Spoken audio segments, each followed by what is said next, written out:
যদি এই নতুন রিয়েলিটিটা মায়ানমারের ক্ষেত্রে বাস্তবায়িত হয় এবং যদি আরাকান আর্মি সেখানে সফল হয় এবং বাংলাদেশ গভর্নমেন্ট যদি যোগাযোগ করে, আপনার কি মনে হয় যে আমরা কি আগামী কয়েক বছরের মধ্যে, আমি একটা রাফ এস্টিমেট দিচ্ছি, আগামী 4-5 বছরের মধ্যে আমরা কি রোহিঙ্গা ইস্যুর একটা ফিজিবল সমাধান দেখতে পাবো, নাকি এই ইস্যুটা এইভাবেই কন্টিনিউ করবে বলে আপনার মনে হচ্ছে?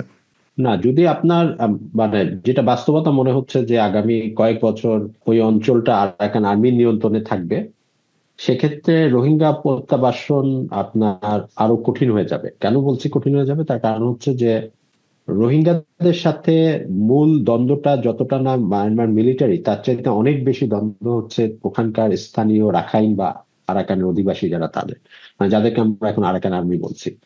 মানে আপনার 2017 সালে জেনোসাইডে রোহিঙ্গাদের বিরুদ্ধে মায়ানমারের মিলিটারি যে রোল প্লে করেছে, সেটার সবচেয়ে বড় ভাগিদারি ছিল হলো রাখাইনরা বা আরাকান আর্মির যারা এখন চালাচ্ছে তারা।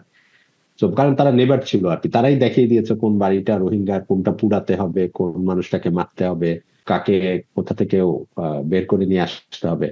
এবং তাদের সাথে সম্পর্কটা আপনার খুবই খারাপ জায়গায় চলে গেছে।